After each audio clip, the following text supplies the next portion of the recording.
आषाढी एकादशीच्यो समेस्त गोंयकारांक खूब खूब परबी दिता। आषाढी एकादशीच्या निमित्तान गोंयांत मोठ्या प्रमाणात वारी पेडण्या पासून काणकोण पर्यंत पंढरपुरा पावले विठ्ठल रखुमाईचें दर्शन तर सगळ्यांनी घेतलें। पायी चलपी वारी ह्यो खूब वर्सां पासून परंपरेन ह्यो पंढरपुरा वचत आसा। प्रती पंढरपूर म्हणून वळखपी आमचे विठ्ठलापूर सांखळी हांगासर आशिल्लें विठ्ठलाचें मंदीर हें तशेंच गोंयांत तितकेंच प्रसिद्ध आसा आनी तितकेंच भक्तिमय वातावरणांत हांगासर विठ्ठल रखुमाईचे सगळे उत्सव इन्क्लुडींग आषाढी एकादशी व्हडा उमेदात मनयतात। जांकां पंढरपुरा वचपाक शक्य जायना ते आपली वारी घेवन आमच्या विठ्ठलापुरा सांखळी हांगासर येता। हांव पळयतां सकाळ पासून परिसरांतल्या विविध गांवांतल्यान चालत वारी ही आमच्या विठ्ठलापूर हांगासर येता। हांव त्याय सगळ्या वारकऱ्यांक शुभेच्छा दिता। सकाळी पहाटे पासून विठ्ठल रखुमाईचो दुग्धाभिषेक जलाभिषेक करून ह्या आषाढी एकादशीची सुरवात जाली।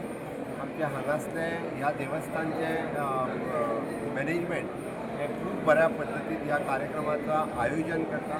पुराय आमचे बिचोली तालुक्यातले प्रशासन हांगासली वेवस्था खूब बऱ्या पद्दतीन सांबाळटा। हांव सगळ्या जाणांक विठ्ठल चरणी नमन करता आनी सगळ्या जाणांक ह्या आषाढी एकादशीच्यो खूब शुभेच्छा दिता। देव सुख समृद्धी आनी युवकांक आनी बाकी सगळ्या जाणांक सद्बुद्धी देव, जेणे करून आमी म्हणटा की तांचो उज्वल भविष्य आनी देशाच्या उज्वल भविष्या खातीर आयची युवा शक्ती ही भक्तिमय संस्कृतमय वातावरणांतल्यान ज्या पद्दतीन हांगासर सहभागी जाल्या त्याच भक्तिमय आनी संस्कृतीमय वातावरणांतल्यान आपलें उज्वल भविष्य आनी देशाचें उज्वल भविष्य घडोवपा खातीर हिंदू संस्कृती आसतली, बाकीच्या धर्माची संस्कृती आसतली, तेन्नाय तांच्यांनी बी ह्याच पद्दतीन संस्कृतीचें जतन करून आपल्या भविष्या खातीर आनी देशाच्या भविष्या खातीर सगळ्यांनी वांटेकारी जावचें हीच विठ्ठल चरणी प्रार्थना। जय हरी विठ्ठल। तर गोव्यामध्ये प्रति पंढरपूर या नावाने जवळजवळ 550 वर्षाहून अधिक काळ प्रचलित असलेलं हे विठ्ठल रुक्मिणीचं मंदिर आहे। या ठिकाणी गोव्यात असं क्वचित दिसतं की या ठिकाणी पांडुरंगाबरोबर रुक्मिणी आणि सत्यभामा अशा तीन मूर्ती या ठिकाणी असतात आणि असं फक्त पंढरपूरला आहे आणि त्याच्यानंतर इथं साखळीला हजारोच्या संख्येने आज सकाळी 2:30 वाजता या ठिकाणी पहिला अभिषेक गोव्याचे आरोग्यमंत्री तसेच संस्थानाचे कार्याध्यक्ष विश्वजित प्रतापसिंग गाणे यांच्या हस्ते झाला आणि त्याच्यानंतर जे भाविकांची रांग आहे ती आतापर्यंत चाललेली आहे। आजही असे भाविक मंडळी या ठिकाणी आलेली आहेत जे स्वहस्ते अभिषेक करू इच्छितात, ती मंडळी आलेली आहे। त्याचप्रमाणे संपूर्ण गोव्यातून जे लोक पंढरपूरला जाऊ शकत नाही अशी मंडळी या ठिकाणी येतात। काल दशमी होती, काल चातुर्मासाच्या सुरुवातीची शेवटची पालखी पांडुरंगाची झाली, त्यानंतर हा उत्सव आषाढीचा उत्सव सुरू होतो।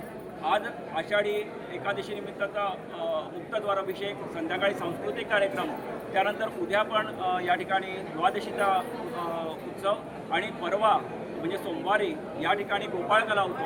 8 वाजता पालखी वाळवंटी तीरावरती पुंडलिकाच्या भेटीला जाते आणि त्यावेळी समस्त भाविक मंडळी पांडुरंगाच्या बरोबर चिखलकाला खेळतात आणि दुपारी इकडं पुन्हा मंदिरात पांडुरंग येतो आणि त्यानंतर संध्याकाळी पावसामध्ये खेळल्यामुळे चिखलामध्ये खेळल्यामुळे किंवा पावसाच्या या भक्तमंडळींना कोणत्याही प्रकारचा आधार होऊ नये म्हणून आयुर्वेदिक काढा देवाला नैवेद्य दाखवून सगळ्या भाविकांना वाटला जातो। आज विठ्ठल भक्त जे पंढरपुरा पावूंक शकना अशें प्रति पंढरपूर अशें मानणारें हें देवस्थान आनी आमच्या गोंयांतलें एक प्राचीन मंदीर जें विठ्ठलाचें मंदीर आसा अशा ह्या स्थळाचेर आज भक्त मोठ्या आनंदान उत्साहान पायी वारी करून गोंयाच्या वेगळ्या वेगळ्या भागांसून ह्या स्थळाचेर येता। ह्या सगळ्या भक्तांचेर आमच्या पांडुरंग विठ्ठलाचे आशिर्वाद अखंडीत लाभचे अशें हांव प्रार्थना करतां। पावस, मातयेचो वास, भक्ती आणि गोंयची जिवंत परंपरा म्हणजेच चिखलकालो।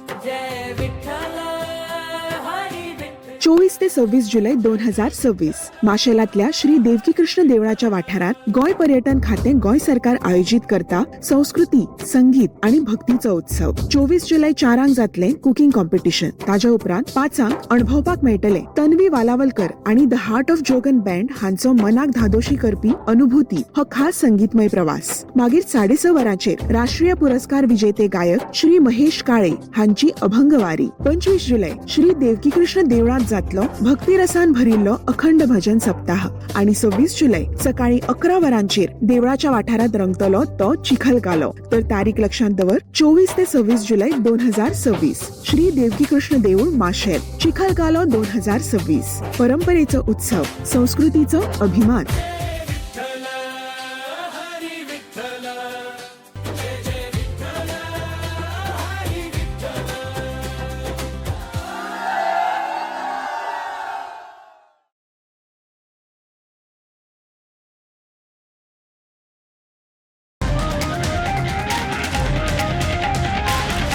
The voice for coin.